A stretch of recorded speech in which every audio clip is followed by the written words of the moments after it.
I had just taken the first sip of my coffee when I saw a man in polished dress shoes and a clipboard marching toward my front gate, followed by a group of lawn chair-carrying neighbors like some kind of cultish HOA parade. He stopped at my gate, pointed like a general leading a siege, and said, "We'll be needing your key by Monday. We voted, it's official." I nearly choked on my coffee. What Tom Hiddleston didn't know was this wasn't just a gate.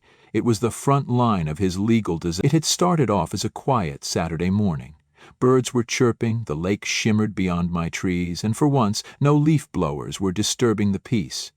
My house sat on several acres of inherited land, far enough from the chaos of suburbia, but just close enough that the local HOA had started to get ideas.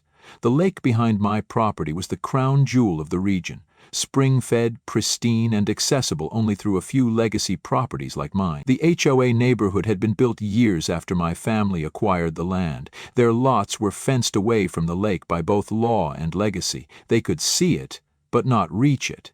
And that had driven some of them into full-on obsession. I had always kept things neighborly. I waved, I helped tow a stuck car once, I even donated a generator during a winter outage. But everything changed when Tom Hiddleston became the new HOA president. He strutted into the role like he'd been elected mayor of a small nation.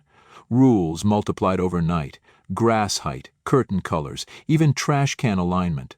But it wasn't until he showed up that morning with his posse and clipboard that I realized just how delusional his power trip had become. "Excuse me," he said loudly, tapping his pen against my gate like he was ringing a bell. "We've had a vote. The community agrees your gate is the most logical access point to the lake. You'll need to provide a key for HOA-approved access before Monday." I blinked.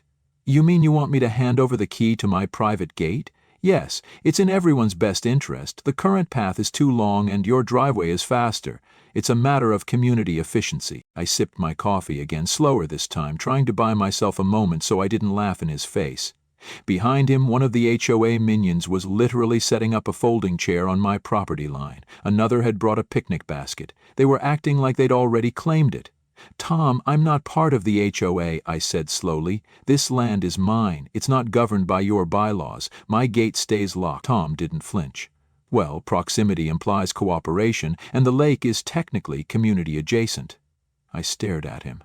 That sentence didn't make legal sense. "We already voted. If you don't comply, we'll have to report you for obstruction." That made me chuckle. "To whom? The HOA police?" He stiffened, eyes narrowing. "You'll regret this decision. Don't say I didn't give you a chance." He turned and walked away like a king dismissing a peasant. The others followed, but not before one of them dropped a printed flyer in my mailbox. It read, "New Lake Access Route, Gate Key Pickup, Monday at noon." That night, my motion sensors went off. Someone had walked along the property fence, possibly trying to find another way in. I reviewed the footage and spotted two silhouettes in yoga pants with flashlights, clearly trying not to be seen. That's when I knew this wasn't over. The next morning I installed new high-definition cameras, upgraded the locks, and contacted my cousin Brian. He's a sheriff's deputy who knows the legal boundaries of this area better than anyone. I explained the situation, showed him the flyer, and he let out a low whistle. "They seriously think a vote lets them seize your land?" he said. "These HOA folks have watched too many courtroom dramas." The next few days were oddly quiet. Tom and his crew were nowhere to be seen, but then on Friday I returned from town to find a laminated sign zip-tied to my gate. "Access mandatory, provide gate key, or face community sanctions." I couldn't stop laughing. Community sanctions? What were they going to do, ban me from block parties? That weekend, I laid out a full report with GPS maps, deed scans, land surveys, and HOA boundary documents. I attached it all in an email to my lawyer and copied Brian. I wasn't just going to defend my land, I was going to bury them in their own stupidity. Monday came, and sure enough, a car caravan showed up. Tom stepped out in heels again, as if the dirt path leading to my gate was some suburban runway. Behind him, a locksmith and 3 board members unfolded chairs and waited like they were about to conduct an official ceremony. I stood at the top of the driveway with a GoPro mounted on a tripod and my coffee in hand. "You're trespassing," I said plainly. "You've been warned." Tom smiled. "You're being difficult." I'll be submitting a formal complaint with our legal committee. The one with zero jurisdiction over me? He didn't answer. Instead, he motioned to the locksmith. The man walked forward, tools in hand, as if this was just another day at the office. But just before his hand reached the lock, 2 squad cars rolled up from the county road. Brian stepped out of one. Tom's smug expression faded. Brian walked straight to the locksmith. "Sir, you're about to commit trespassing and attempted destruction of private property. You're going to want to step away." The locksmith, suddenly pale, dropped his tools and backed off like he'd touched a live wire. Tom stepped in. "He's working under HOA authority." Brian raised an eyebrow. "The HOA doesn't have authority here. This is private land. Not only are you trespassing, but you've now tried to enforce false legal action on someone outside your jurisdiction." Tom went red. "We had a vote. The court's going to love hearing about that," Brian said calmly, reaching for his citation pad. "We'll see." As citations were issued and HOA board members panicked in every direction, I looked back at my gate, my peaceful, simple gate that had somehow become the center of a suburban power war. I took another sip of my coffee, watching as Tom yelled into his phone, the locksmith sped off, and Brian wrote down license plate numbers. This wasn't just about a gate anymore. This was going to be fun. The week after the gate showdown was strangely quiet, which in Tom's case was more terrifying than his yelling. It wasn't like him to back down after being embarrassed in public, especially not with 2 squad cars parked behind him while he was being cited for trespassing. I knew better than to think it was over. Tom didn't retreat. He regrouped. So I started preparing. I made copies of all the security footage, backed it up to a cloud server, handed one version to my lawyer and another to Brian, the deputy who had shut him down. Meanwhile, I focused on my own life and tried not to obsess. But I kept getting little signs that the HOA machine was gearing up for a bigger move. The first hint came in the form of a flyer that somehow ended up taped to the local post office bulletin board. It read, "Community Lake Access Initiative, Phase 2 begins." At the bottom there was a rough sketch of the lake, with a dotted red line running straight through my driveway. I stood there reading the poorly formatted sheet and chuckled. Pending what?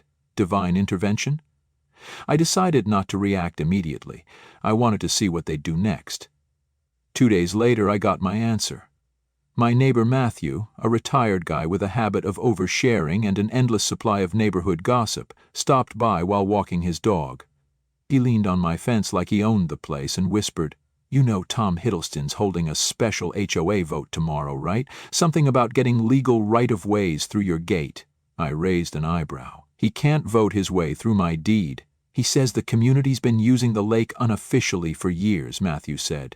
"Claims it's implied access. That's a fantasy. He also said you're being selfish, called you a gatekeeping hillbilly." I burst out laughing. "I'm flattered, honestly." But now it was serious. I couldn't just laugh it off anymore. Tom was trying to manufacture a narrative, something that would let him twist public opinion, blur legal lines, and act like he was the victim of my property boundaries. It was petty and delusional, but if left unchecked, that kind of thing had a way of snowballing. I drove to the county records office the next morning. The clerk there, Emily, was an old friend from high school. I explained the situation, showed her the flyer, and asked if the HOA had submitted anything official. She searched their system, and sure enough, Tom had filed a public notice claiming the HOA would be investigating historical use of the access route adjacent to Lakeview Drive. That was my road. He was laying the foundation for some kind of legal action, or at least pretending to. Emily sighed. "This man's going to start a war." She already did. "I'm just making sure I have the right ammo." Emily printed out the official records, complete with dates, surveyor stamps, and the original zoning map from 30 years ago. It showed in crystal clear ink that my land was never under HOA control. I had also installed that gravel path to the lake at my own expense years before the HOA was even formed. The path existed entirely on my land and terminated at a fence that marked the beginning of HOA territory. Tom was trying to erase history with flyers and finger-pointing. I took everything home, scanned it, and compiled a folder labeled Halo Delusion Files. It felt good to be prepared, but part of me still didn't trust that Tom would go the legal route. He was too impatient for that. He was the type to take shortcuts, literally and figuratively. That suspicion was confirmed when I received a call from someone I didn't expect. John, the HOA treasurer. I barely knew him, but he sounded uneasy, said he wanted to talk in person, and asked to meet at the gas station just outside the neighborhood. When we met, he looked over his shoulder like he was in a spy movie. "He's going too far," John said without greeting. "Tom's trying to get us to approve hiring a contractor to relocate your gate." "Relocate?" I repeated. "That's his new word for trespassing?" "He says it'll be temporary, that we can just move the gate a few yards to open the path and then deal with legalities later." I stared at him. "That's not how property works. That's how breaking and entering works." "He's also pressuring the board to dip into HOA funds to hire a private surveyor. He says if he can prove community use, he can file for an easement." I leaned back against my truck, already formulating the next part of my plan. "Tell him I said good luck, and tell him to bring bail money." John looked exhausted. "I just wanted you to know, if he keeps this up, someone's going to end up in real trouble." I thanked him and went home with a new sense of urgency. If Tom was planning to physically tamper with my property again, I needed to be one step ahead. That evening, I called Brian and explained everything. He agreed it was escalating fast and said he'd notify the county sheriff about a potential repeat incident. We both knew Tom wouldn't be able to resist making a move, especially if he thought I was out of town. So I decided to bait him. I posted on the neighborhood forum that I was heading up north for the weekend, pretending I had a cabin trip planned. I even let a few neighbors accidentally overhear me talking about it at the local diner. Then I set everything up. I installed a motion detector in the gravel at the base of the gate and connected it to my phone. I put up fake warning signs like surveillance zone, live monitoring, and made them look official. I mounted a new trail cam across from the entrance, disguised as a bird feeder. Finally, I left my truck in the garage and parked my spare car on the far side of the property to make it look like I'd left. On Friday evening, right after dark, the sensor pinged. I watched on my phone as 3 people crept toward the gate with flashlights. One of them had a toolbox. Another was unrolling what looked like cable wire. I recognized the red blazer jacket immediately. Tom. He really couldn't help himself. I didn't call Brian yet. I wanted him caught in the act. I waited until the camera caught the exact moment his little group started to pry open the bottom hinge of the gate. Then I pressed the emergency alert on the app, which sent a ping to Brian and activated the second camera hidden in the tree. Within 15 minutes, headlights lit up the woods like a crime scene in a detective show. Tom froze, deer in headlight style, as uniformed deputies emerged from behind trees like ghosts. One officer pulled out a flashlight and scanned his face. "Step away from the gate," he stammered. "This is a community emergency access improvement. You don't understand. We need lake access. You're holding bolt cutters. You're not asking for access. You're breaking in." I watched it all from my living room, sipping a cold drink. The footage? Crystal clear. He was arrested right then and there in front of his HOA entourage, and this time I had it all documented, in high definition. It was no longer a game of flyers and threats. It was real now. And Tom had just opened the gate to his own downfall. Word of his arrest spread through the neighborhood like wildfire, but not in the way he probably imagined. By the time the sun rose the next morning, his face had already made it to 3 local Facebook groups, 2 memes, and a neighborhood group chat that included a gif of him holding bolt cutters under the caption, "Tom tries DIY breaking and entering." Even Matthew, who couldn't use a phone without accidentally turning on the flashlight, managed to find the video and play it loudly while walking his dog. I could hear him chuckling as he passed my fence. The HOA board had gone silent. No official statement, no defense, not even a bad PR attempt, just silence. I half expected Tom to disappear for a while, maybe hole up in his house, lick his wounds, and come up with a new, ridiculous plan. But no, this was Tom. He didn't retreat. He doubled down, and this time he did it with paperwork. That Monday I received a certified letter. It was thick, overly stapled, and smelled like perfume and desperation. Inside was a formal HOA complaint addressed to me, signed by Tom Hiddleston and 2 board members, alleging community obstruction, emotional distress, and interference with communal goals.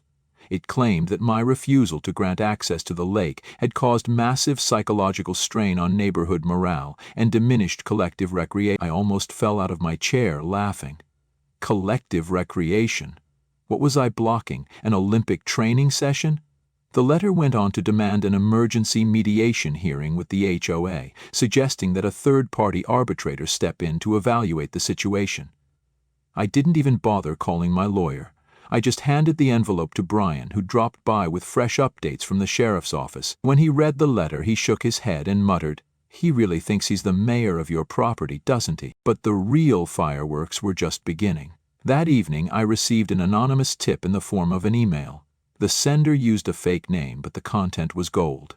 It contained audio recordings of the last HOA board meeting. I knew it was real the moment I heard Tom's voice saying, "If we can just get 5 members to claim they've always used the lake trail, we can make it look like historic community use." Another voice, possibly John, nervously replied, "Isn't that like falsifying a record?"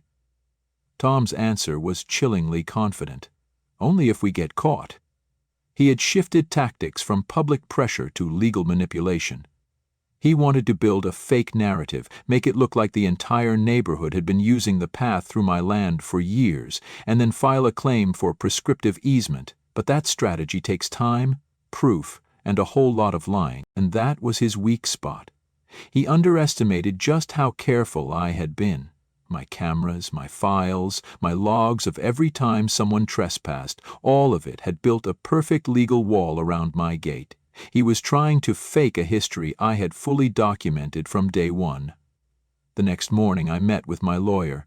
We printed copies of the audio files and prepped a counter motion to shut down any HOA arbitration attempts before they started. By the time I left his office, I felt more confident than ever.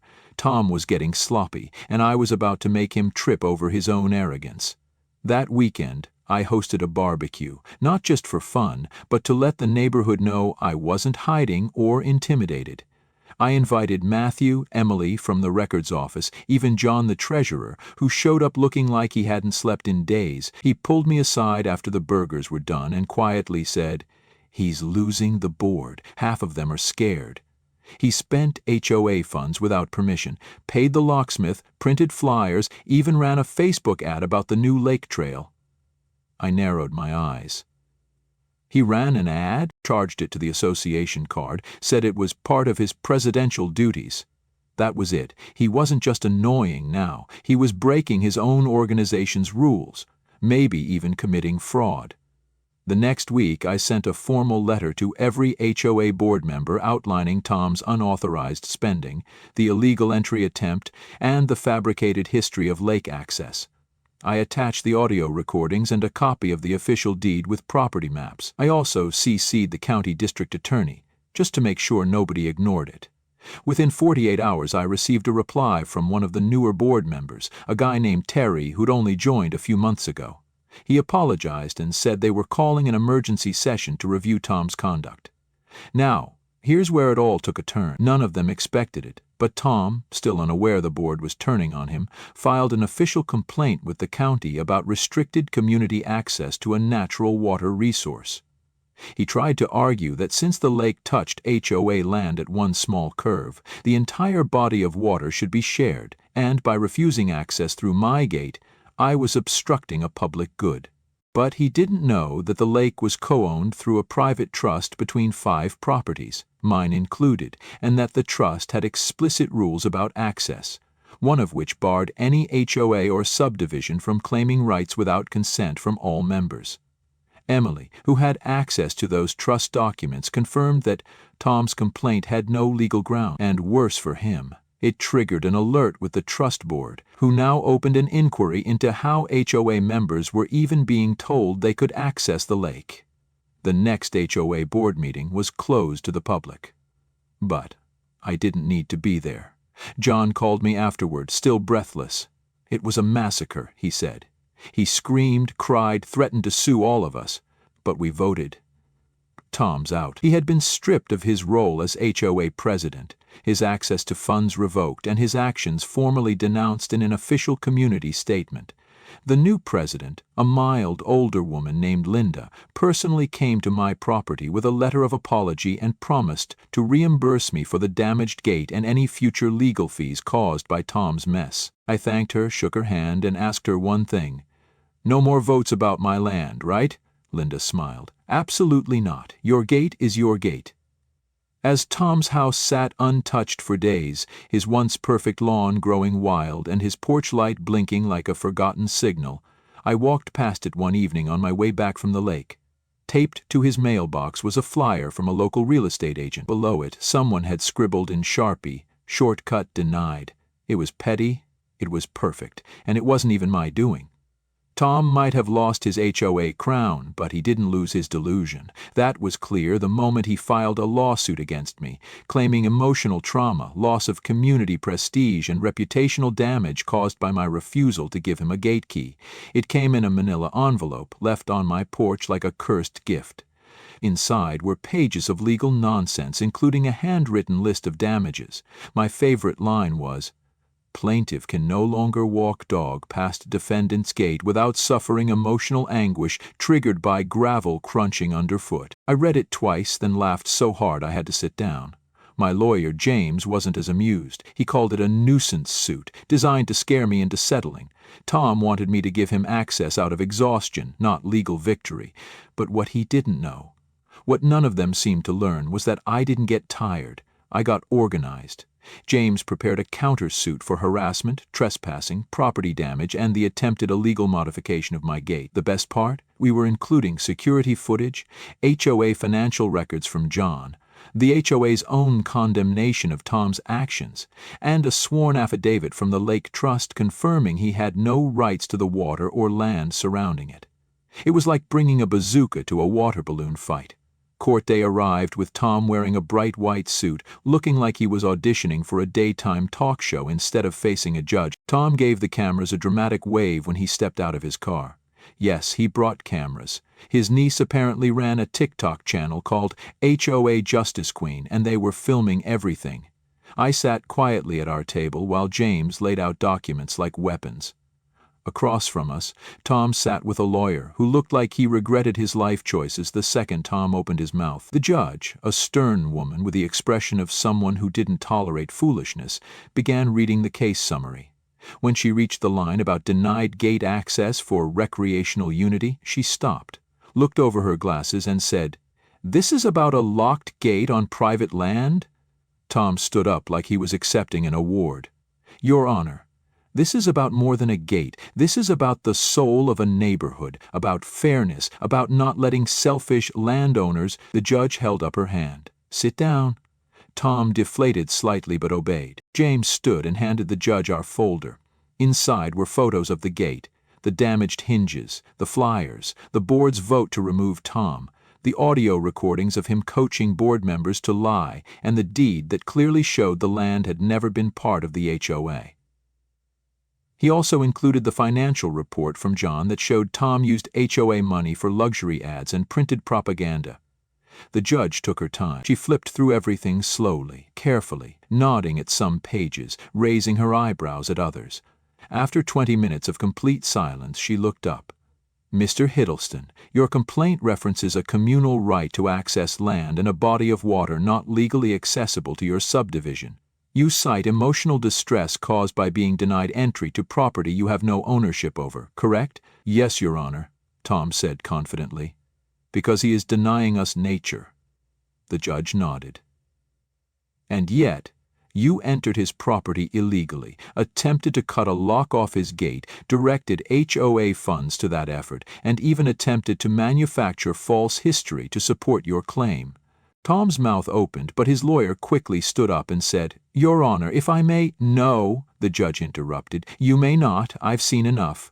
What followed was a verbal takedown so clean and so vicious it could have aired as the finale of a courtroom drama. The judge cited municipal code, land ownership laws, and trust regulations. She ruled Tom's lawsuit not only baseless but reckless and dismissed it with prejudice. Then she turned to our side of the aisle and issued a ruling in our favor. Tom was ordered to pay damages for the broken gate, court costs, and legal fees. But the final blow came when the judge mentioned the potential for criminal charges tied to the misuse of HOA funds and fraudulent statements made during his attempts to claim access. Those would be reviewed by the county. Tom didn't cry. He didn't yell. He just stared forward like his soul had been evicted. His niece lowered the phone camera slowly, finally realizing this wasn't going to be content gold after all. The courtroom emptied out slowly, murmurs and whispers trailing behind me as I walked out. I didn't say a word to Tom. I didn't need to. The law had done the talking. By the time I got home, the neighborhood had already heard. Someone had posted a screenshot of the court ruling on the local group chat with the caption, "Tom's Key to Nowhere." That night I hosted a small celebration. Just burgers, music, and a few lawn chairs by the lake. Matthew brought a case of soda. John showed up with his dog and a bottle of wine. Even Linda from the HOA came by with a card that said, "Thank you for locking the right gate." What no one saw coming was the last twist. A week after the court ruling, I got an email from a real estate developer. They were interested in buying a section of my land. The same section near the gate. Apparently, the HOA's past drama had brought attention to the area, and now a group wanted to build a tiny dock and offer lakefront access packages for upscale renters. I laughed, deleted the email, and then printed it out just so I could light it on fire in my grill. I wasn't selling anything, not the land, not the lake, and definitely not the gate. A few days later, Tom's house went on the market. Word was he was leaving town. No goodbye, no party, not even a last stand, just a "for sale" sign and a listing that awkwardly left out the words HOA President from his neighborhood involvement. As I passed by on a walk, I noticed someone had once again scribbled on his real estate sign. This time it said, "Scenic Views, no shortcuts." He was gone by the end of the month. I watched the moving truck from my back porch, the lake calm behind me, the gate still locked, and for the first time in months, I didn't check my security cams. I didn't need to. Peace had finally returned, not because I gave in, but because I didn't. After Tom vanished from the neighborhood, the quiet felt unreal. It wasn't the usual silence of a peaceful street or a calm evening. It was the silence of something that had been suffocating the community finally disappearing. There were no more angry flyers stuffed into mailboxes, no sudden demands for lawn standardization, and no one attempting to justify criminal behavior in the name of community convenience. It was just life again, real life. I was finally able to enjoy my morning coffee on the porch without wondering if someone was going to try and install a bench on my property or repaint my gate because it clashed with seasonal colors. But just as I thought the dust had settled, something new stirred, something even stranger. It started with a knock on my door at 10:00 a.m. on a Tuesday. A woman in a pressed suit stood there with a leather folder tucked under her arm and a smile that was so polished it felt artificial. She introduced herself as Elizabeth, a representative from Lakeside Ventures, LLC. She said her company had recently acquired property near the far end of the HOA development and had an exciting proposal for me. I didn't invite her in. We stood on the porch as she explained, in the kind of voice used by game show hosts and timeshare. Then she paused, opened the folder, and slid a piece of paper toward me. A lease agreement. It offered monthly payments in exchange for shared access through my gate and driveway. She used the phrase "minimal disturbance" like it was a selling point, and assured me that their clients would be discreet, respectful, and hand-selected. I looked at her for a long moment. Then I asked, "Did Tom send you?" She laughed a little too loudly and said she'd never heard of him, but the way she shifted told me she knew exactly who he was. When I declined politely but firmly, her salesman mask slipped for a second. She tried to guilt me, said the community would benefit, that it would bring property value up, that resistance like mine often led to legal misunderstandings. That was the wrong move. I leaned in, met her eyes, and said in a low voice, "You want to try and find out how deep those misunderstandings can go? Go ahead. I've got court records, sheriff's reports, and a legal trail 10 miles long that says I'm very comfortable with lawsuits." She left without another word. But 2 days later I received a strange envelope in my mailbox. No stamp, no return address. Inside was a glossy brochure, mock-ups of cabins, digital renderings of the lake with kayakers and floating decks, and a bullet list of investor benefits. In the corner of one page, a small line read, "Pending easement approval." That's when I realized Elizabeth hadn't been bluffing. She was planning to go after my land the same way Tom Hiddleston had, but with corporate polish instead of HOA chaos. This time, I didn't wait for them to make a move. I went on the offensive. I forwarded the brochure to James, and we filed a cease and desist letter addressed to Lakeside Ventures, citing property rights, recent court rulings, and previous harassment incidents tied to the same access point. We also alerted the Lake Trust Board, just in case someone was trying to sneakily purchase influence from another member. But it turned out I wasn't the only one being courted. Matthew showed up with one of the same brochures and said someone had offered him 10 grand for a slice of his shoreline. He declined, but the look in his eyes told me he was rattled. I told him not to worry. I wasn't just guarding my gate now, I was guarding the lake. Word spread fast, and it was the HOA, ironically enough, that finally did something useful. Under Linda's leadership, the board issued a formal statement rejecting any partnership or involvement with outside commercial entities. They posted it online, delivered it in printed letters, and even pinned it to the HOA bulletin board. I couldn't help but smile. The same space that once held Tom Hiddleston's ridiculous posters now displayed a letter that shut the door on his spiritual successors. Lakeside Ventures didn't reply to the cease and desist directly, but they got the message. The website they had quietly launched for their Lakeside Haven project disappeared overnight. Their local office shuttered within a week. No more glossy folders, no more digital renderings, no more creepy salespeople knocking on doors. It was over before it began, and for the first time in a long time, peace wasn't temporary. It felt earned. I got a new gate installed. Taller, stronger, with upgraded sensors and a camera that streamed directly to my phone. I added a carved wooden sign, handmade by a local artist, that read, "Private road, no shortcuts." It wasn't a threat. It was a reminder, a boundary carved not just in metal and wood, but in principle. Life returned to normal in the most beautiful way. Kids rode bikes, neighbors waved instead of whispered. The lake shimmered like it had no idea how many wars had been fought over it. Matthew finally fixed the loose panel on his fence. Linda invited me to a community dinner. Not as an HOA member, but as a neighbor they were genuinely grateful for. I brought cornbread and didn't have to lock my truck. The lake never looked better. Clear water, peaceful docks, and silence broken only by bird song and the occasional splash of a fish. I sat by the edge one evening, watching the sun dip behind the trees, and it hit me how absurdly far things had gone, all of it over a gate, over a 5-minute shortcut. But maybe that's what it took. Maybe sometimes people had to lose their minds to finally find their boundaries. Tom Hiddleston never came back. His house was eventually sold to a retired couple who planted flowers and waved at everyone. No drama, no clipboards, just peace. Sometimes I caught myself wondering if he ever watched the lake from somewhere else, bitter about the fact that the one shortcut he couldn't take ended up costing him everything. But I didn't dwell on it. I had too much to enjoy. I kept the old gate's broken lock, the one he tried to cut open, and mounted it on a wooden board in my garage. Above it, I wrote one word in permanent marker: nope. That pretty much summed it all. What started as a peaceful Saturday morning turned into a full-blown suburban war, sparked by a gate, a lake, and one power-hungry HOA president named Tom Hiddleston. But in this modern-day David vs. Goliath, one homeowner stood his ground, armed with legal know-how, a sheriff cousin, and a whole lot of patience. This isn't just a wild story, it's a reminder for all of us. Know your rights, document everything, and never underestimate how far people will go when entitlement meets delusion. In today's world, where property lines blur and power often gets abused under the mask of community, stories like this one show why boundaries, physical and legal, matter more than ever.